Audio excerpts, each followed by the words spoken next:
What's going on, everybody? Josh Engleman for Awesemo.com, and I am back with my NBA DFS contenders on DraftKings for Monday, April 19th. Now be sure to hit that like button, subscribe to the channel, and hit the notification bell so you know when this and all of our other content goes live. Follow me on Twitter at Josh Engleman so you can get updates to these sim results as we get closer to lock. And finally, let me know in the comment section who is your favorite and least favorite of my contenders for today's slate.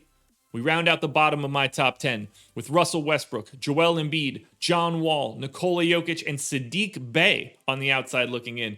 Saddiq Bey, part of the theme for today's show, and that is Pistons. Who will be my favorites, my top 5 plays for today? It is time to find out. First up at number 5, we're going to the small forward, power forward spot, and we're grabbing Michael Porter Jr. He is 7,700, projected for 41. The goal is 49. He is in the optimal lineup 22% of the time. Now, I love the increased role that Porter gets without Jamal Murray. I do miss Jamal Murray, by the way, but that's neither here nor there. Porter sees a little bit of bump across the board, and he's seeing more minutes. I've got him in for 35 minutes, 1.17 fantasy points per minute, 23% usage, 23 real points, 9 boards, 1.8 stocks, which is a pretty big number for Porter. Slight pace up spot against Memphis, and I actually think that it could be a little bit higher because the Grizzlies are going to be without Jonas Valanciunas today. I think that'll increase the pace just a hair. Not the type of guy that's running the floor pretty regularly. Love Joe Val, but pace is not going to be his strong suit. Anyway, we get him at small forward. We get him at power forward. It's a reasonable price tag. For a guy that's close to 1.2 fantasy points per minute, I would expect a higher salary. So I actually see a little bit of value here. I wouldn't be surprised to see Michael Porter Jr. be north of 8K in the near future, which means that I want to grab that value today. And now we get ourselves into more Pistons. Number 4, point guard eligible Killian Hayes. He's 3,700, projected for 23. The goal is 35. He's in the optimal lineup 23% of the time. Now, I expect Killian Hayes to play around 27 minutes. It doesn't appear that they're stretching him out too much coming off of that hip injury, but 0.85 fantasy points per minute, 20% usage, and it's just kind of normal across the board. 9 points, 5 assists, 3 boards, a steal or 2. Picked up a bunch of steals a couple nights ago.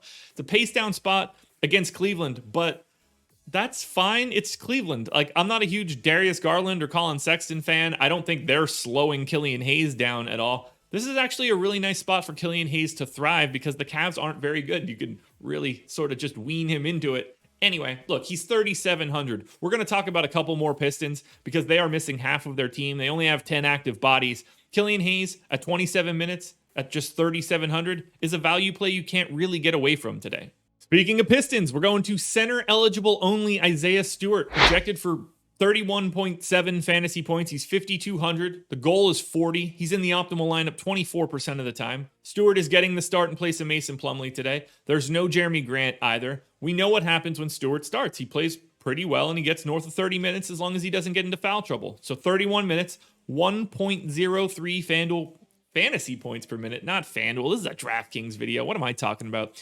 16% usage, 13 points, 9.5 boards, 2 assists, 2.4 stocks.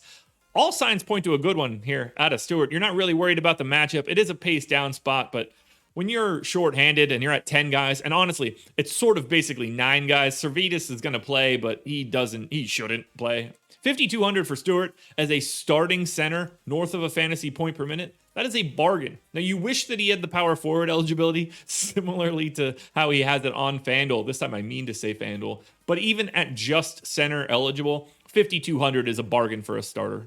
Like I said, the theme of the day is Pistons power forward eligible Josh Jackson. By the way, he should not just be power forward eligible. That is one of the dumber designations the DraftKings has ever handed out. 5,100 for Jackson, projected for 31.5. The goal is 40. He's in the optimal lineup 24% of the time.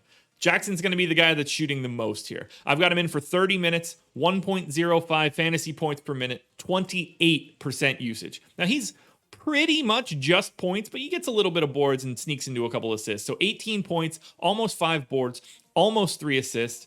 You get close to 2 stocks. So you get a little bit of everything, but it's very minute. Points are what are going to drive this. If Josh Jackson can score in the mid to high 20s, you're probably looking at a pretty good game at 5,100. It's that same pace down spot against Cleveland. Can't really talk about the matchup any longer, but you're getting Josh Jackson, a 30-minute starter, in the low 5Ks. There's just too much value to go around on the Pistons right now. We've got one more piece of it to touch on. Spoiler alert. It's probably not who you think it is either. But anyway, Josh Jackson, even though he's only power forward eligible and he should have another set of eligibility, which would probably push him to the number 1 spot, just at power forward alone, he's my number 2 contender.